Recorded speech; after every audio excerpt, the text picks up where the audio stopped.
This is Steve. Welcome back to the shop. Today we're going to create a beautiful little lidded box out of some Mesquite Burl and some crystal purple resin. Let's get started.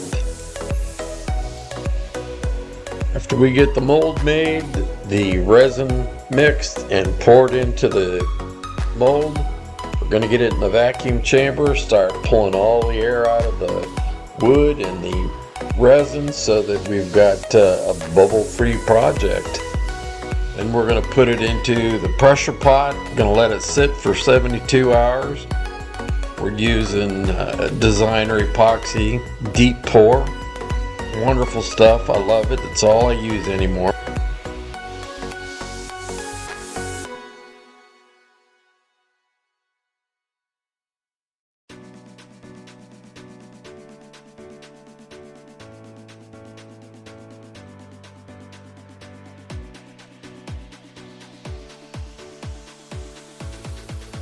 Okay, we're going to get it out of the pressure pot, get it ready to get put on the lathe. We're going to pull it out of the mold and see what we can create with this beautiful little burl.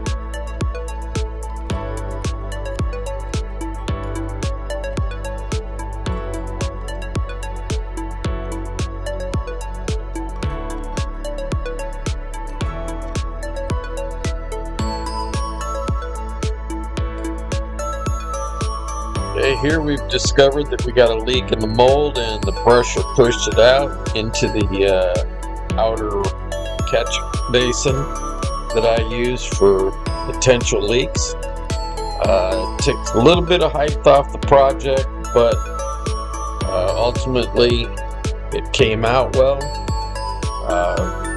As we take it out of the mold, here you can see that we've got a process where I've got to take the outer layer of resin off to get to the actual mold on the project.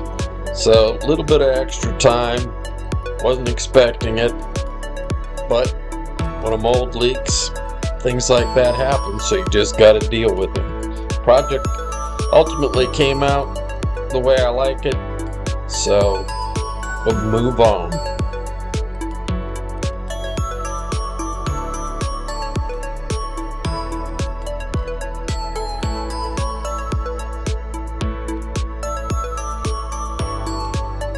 We're going to cut the shelf liner that I get from Costco to use for mold forms. To get that cut off, you got to remember that plastic is down underneath that first layer of epoxy, so we got to turn it to get down to that level so that we can get to the project and start getting it developed.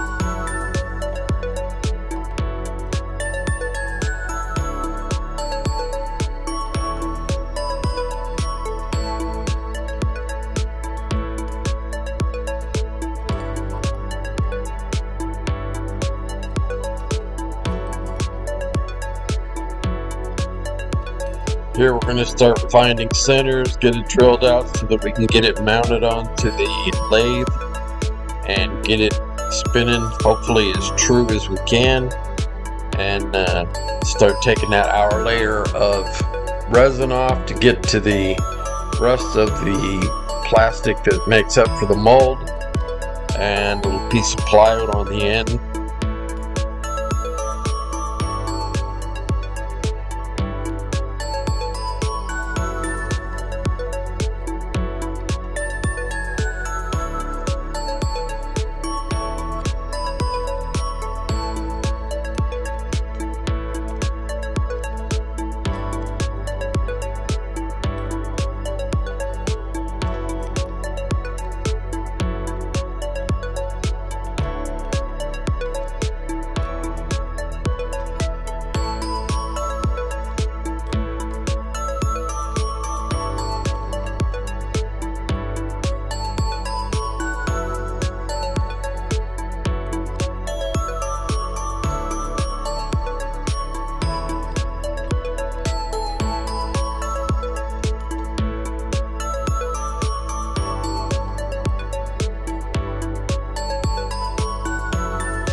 Here we're going to get rid of the base of that mold, little 3/8 piece of plywood, and get it out of the way so that we can totally get to the project and get it made.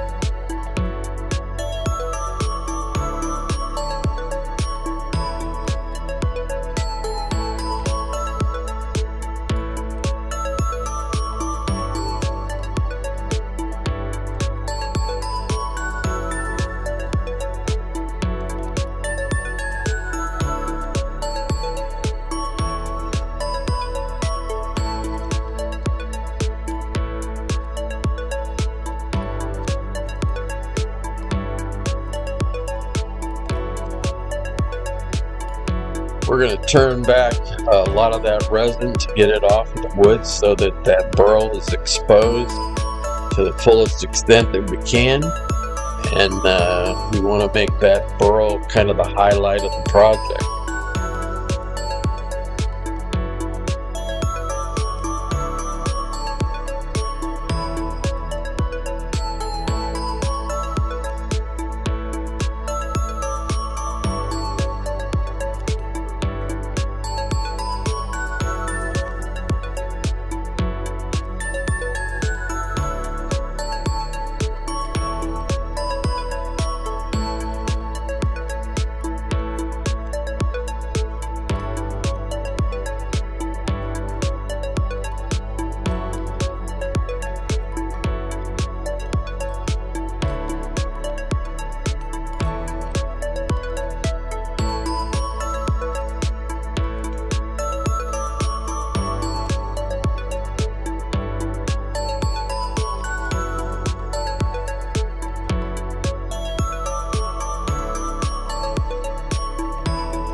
Make a cut line here with a pencil so that we can get a good proportion for the lid to the body, and get that cut off with a parting tool and develop both the lid and the body of the box.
We're going to give some shape to the top of the box, and it's been taped back onto the body after it was hollowed out and the bead was formed to lock the lid in place. So we're just going to do a little bit of scraping, a little bit of fine cutting just to get that shape down.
I'm going to start sanding that box lid down to get it as smooth out as possible so that it's ready for its finished coat.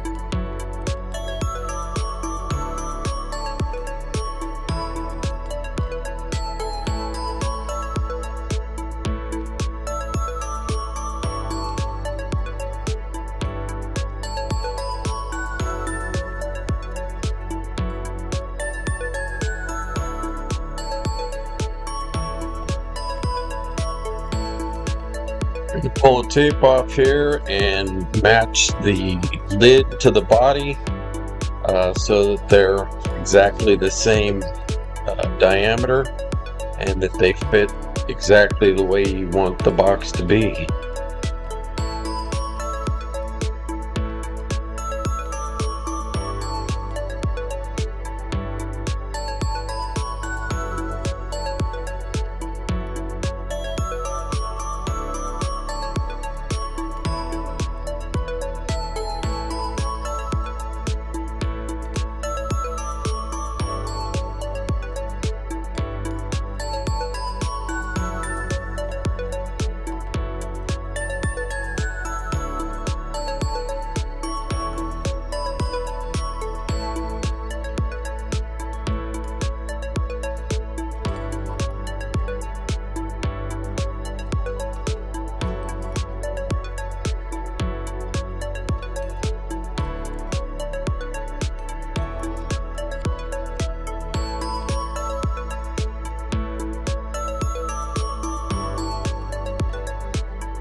Gonna get some paper towel wedged in here between the body of it and the lid so that it'll hold on to it so that you can work on the lid and the body without the support of your tailstock.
Here we're getting some Waterlux sanding sealer on the project so that it will slow down the absorption of the final coat of Waterlux Original.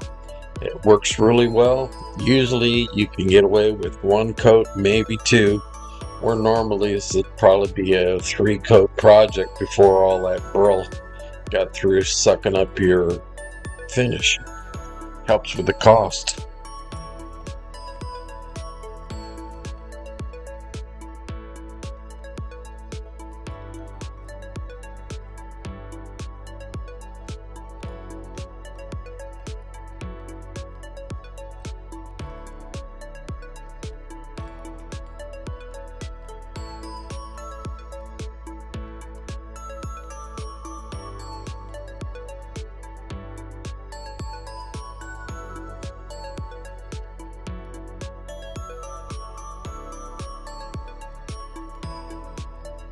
Gonna buff down that sealer coat and clean it up, get it smoothed out.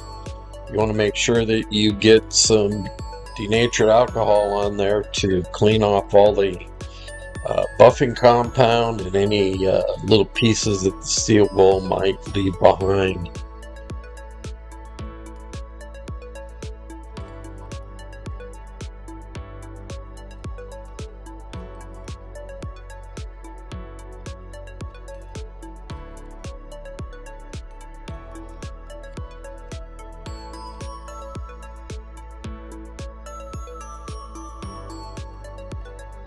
Time for that first coat of Waterlux Original Gloss finish.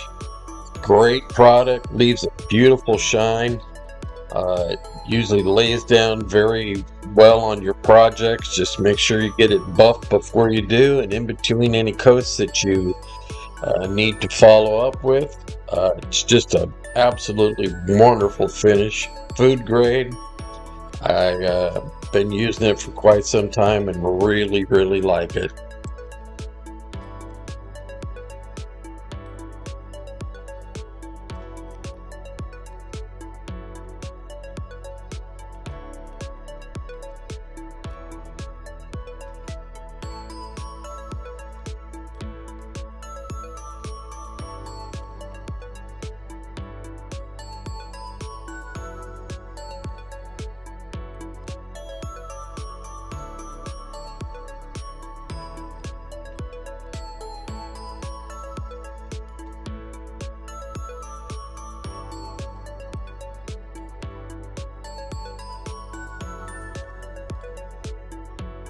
Here we've got some still pictures and some rotating footage of the final project. The lidded box ended up just at 5 inches in height and 4.5 inches in diameter.